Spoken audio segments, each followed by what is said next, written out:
বন্ধুরা, বর্তমানে কেউ অপরাধ করলে আইন অনুযায়ী তাকে গ্রেপ্তার করা হয়, আর বেশিরভাগ ক্ষেত্রেই শাস্তি মানে জেল। কিন্তু আপনি কি জানেন, আমাদের ইতিহাসের পাতায় এমন কিছু যুগ ছিল যখন অপরাধের শাস্তি এতটাই ভয়ঙ্কর ছিল যে আজকের দিনে বসে সেগুলোর কথা কল্পনা করলেও গা শিউরে ওঠে। অ্যাকচুয়ালি সেই সময়ে শাস্তি দেওয়ার উদ্দেশ্য ছিল শুধু অপরাধীকে দণ্ড দেওয়া নয়, বরং পুরো সমাজকে ভয়ের মধ্যে রাখা। কিন্তু কিছু শাস্তি ছিল এতটাই নিষ্ঠুর আর অমানবিক যেগুলোর কথা শুনলে আপনি নিজেই ভাববেন, মানুষ আসলে কি এতটাই নিষ্ঠুর হতে পারে। তাই আজকের এই ভিডিওতে রহস্যপ্রাচীর চ্যানেলে আমরা আপনাদের নিয়ে যাব ইতিহাসের সেই অন্ধকার অধ্যায়ে, যেখানে আমরা খুঁজে দেখব ইতিহাসের সবচেয়ে জঘন্য, ভয়ানক এবং অবিশ্বাস্য কিছু শাস্তির গল্প। ভিডিওটি শেষ পর্যন্ত অবশ্যই দেখবেন, কারণ শেষের দিকের ঘটনাগুলো আপনাকে সত্যিই চমকে দেবে। আর বন্ধুরা, এখনও যারা রহস্যপ্রাচীর চ্যানেলটিকে সাবস্ক্রাইব করেননি, এখনই সাবস্ক্রাইব করে নিন। Coffin punishment. বন্ধুরা, কফিন পানিশমেন্ট হলো ইতিহাসের সবচেয়ে ভয়ঙ্কর ও নিষ্ঠুর শাস্তিগুলোর একটি। এই শাস্তিতে অপরাধীকে সরাসরি হত্যা করা হতো না, বরং তাকে ধীরে ধীরে দীর্ঘ সময় ধরে শারীরিক ও মানসিক যন্ত্রণা সহ্য করতে হতো। এই শাস্তি দেওয়ার জন্য প্রথমে লোহার তৈরি একটি বিশেষ কাঠামো নেওয়া হতো, যেটিকে দেখতে অনেকটা কফিন বা খাঁচার মতো। এরপর অপরাধীকে কাঠামোর ভেতরে আটকে দেওয়া হতো আর উঁচু পিলারের সঙ্গে ঝুলিয়ে রাখা হতো। আর বন্ধুরা, এই খাঁচাটি এমনভাবে বানানো ছিল যে অপরাধীরা এই খাঁচার ভেতরে ঠিকমতো বসতেও পারত না, আবার পুরোপুরি দাঁড়াতেও পারত না। ইতিহাস আর তথ্য অনুযায়ী এই শাস্তি সাধারণত তাদের দেওয়া হতো যাদের বিরুদ্ধে সৃষ্টিকর্তাকে অপমান করার অথবা ক্ষমতাবানদের বিরুদ্ধে চরম অবমাননার অভিযোগ থাকত। আর সবচেয়ে ভয়ঙ্কর বিষয় হলো, এই শাস্তি গোপনে দেওয়া হতো না, বরং জনসম্মুখে এমন জায়গায় দেওয়া হতো যাতে প্রতিদিন সাধারণ মানুষ এটি দেখতে পায়। এর উদ্দেশ্য একটাই ছিল, অন্যদের মনে ভয়ের সৃষ্টি করা, যাতে দ্বিতীয়বার কেউ এই রকম ভুল না করে। অপরাধীরা দীর্ঘদিন খাবার ও বিশ্রামের অভাবে অনেক ক্ষেত্রেই কয়েক মাসের মধ্যেই তাদের মৃত্যু ঘটত। আর সমাজকে ভয় দেখানোর জন্য তারপরেও সেই কাঠামো সেই স্থান থেকে সরানো হতো না। বন্ধুরা, একবার ভেবে দেখুন, শাস্তি যদি এমন হয় তাহলে সেই সময়ের সমাজ কতটা নিষ্ঠুর ছিল। Death by boiling punishment. বন্ধুরা, ডেথ বাই বয়েলিং নামটা শোনা মাত্রই নিশ্চয়ই আপনি বুঝতে পেরেছেন এই শাস্তিটি ঠিক কতটা ভয়ঙ্কর ছিল। এই শাস্তিতে অপরাধীকে জীবন্ত অবস্থাতেই ফুটন্ত তরলের মধ্যে রেখে মৃত্যুদণ্ড দেওয়া হতো। ইতিহাসবিদদের মতে 1531 সালের দিকে ইংল্যান্ডের রাজা কিং হেনরি অষ্টম এই শাস্তিটিকে আইনগতভাবে চালু করেন। মূলত যেসব অপরাধী অন্য মানুষকে বিষ প্রয়োগ করে হত্যা করত, তাদের জন্যই এই শাস্তি নির্ধারণ করা হয়েছিল। এই শাস্তি দেওয়ার জন্য প্রথমে একটি বড় পাত্র নেওয়া হতো, অপরাধীকে সেই পাত্রের ভেতরে বসিয়ে রাখা হতো এবং এরপর ধীরে ধীরে সেখানে জল, তেল বা কখনো কখনো ওয়াইনের মতো তরল কোনো বস্তু ঢালা হতো। এরপর পাত্রের নিচে আগুন জ্বালানো হতো যাতে তরলটি ধীরে ধীরে গরম হতে শুরু করে। এই পুরো বিষয়টি অত্যন্ত ধীর গতিতে ঘটানো হতো, যা এই শাস্তিকে আরও ভয়ঙ্কর করে তুলত।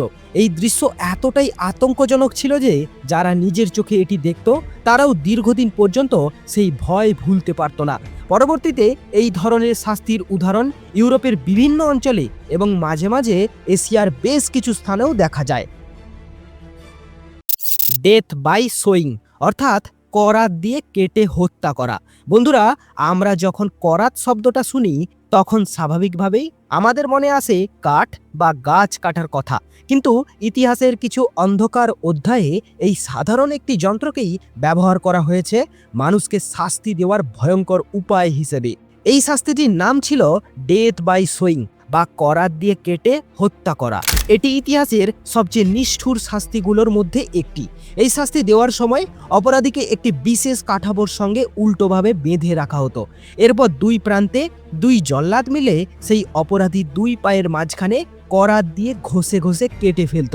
এই পুরো শাস্তি দেওয়ার বিষয়টি ছিল অত্যন্ত ভয়ঙ্কর, আর পুরো বিষয়টি জনসম্মুখে দেখানো হতো যাতে সাধারণ মানুষের মনে চরম আতঙ্ক তৈরি হয়। ঐতিহাসিকদের মতে এই শাস্তির প্রচলন শুরু হয়েছিল প্রাচীন পারস্য বা বর্তমান ইরানের বেশ কিছু অঞ্চলে। পরবর্তীতে এটি ধীরে ধীরে ইউরোপের বিভিন্ন দেশে ছড়িয়ে পড়ে এবং এক সময়ে এটি নিয়মিত শাস্তির অংশ হয়ে ওঠে। বিশেষ করে ইউরোপে এই পদ্ধতির ব্যবহার বেশি দেখা যায়। 1848 সালের দিকে হাঙ্গেরিতে এটি অপরাধীদের জন্য একটি পরিচিত শাস্তি হিসেবে ব্যবহৃত হতো বলে ইতিহাসে উল্লেখ পাওয়া যায়। Spanish donkey punishment.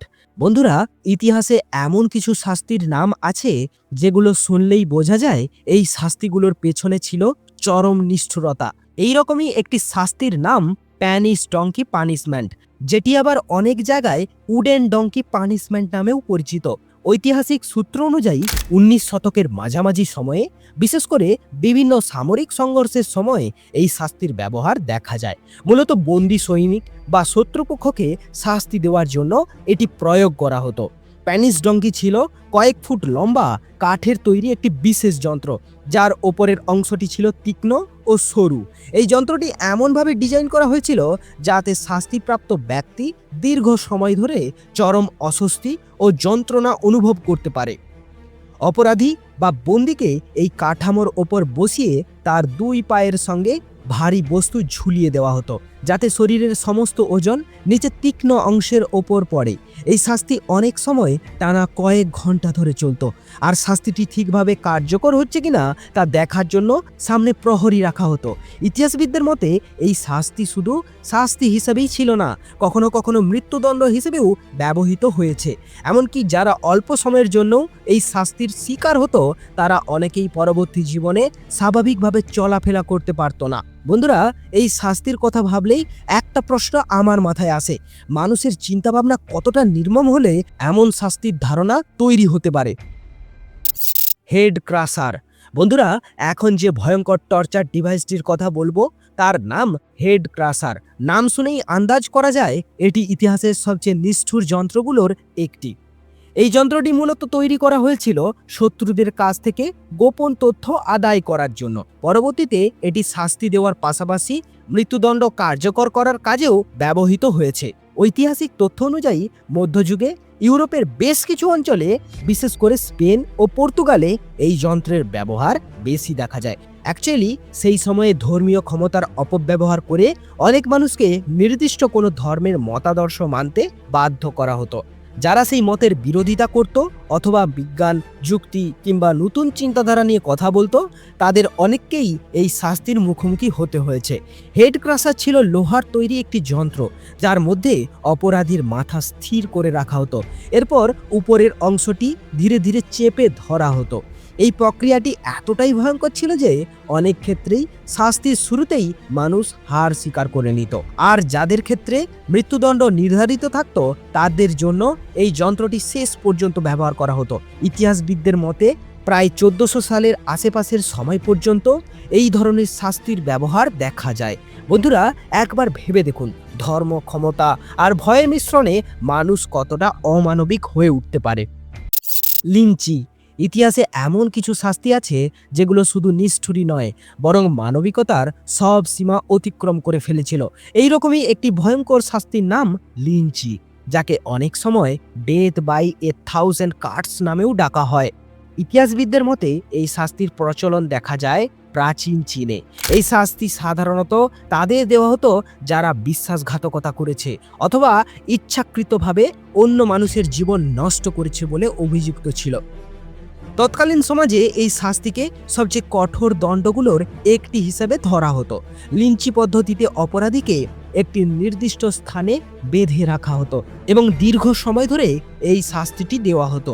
এই প্রক্রিয়ার উদ্দেশ্য ছিল শুধু শারীরিক শাস্তি দেওয়া নয়, বরং মানসিকভাবে ভেঙে ফেলা এবং সমাজের সামনে দৃষ্টান্ত স্থাপন করা।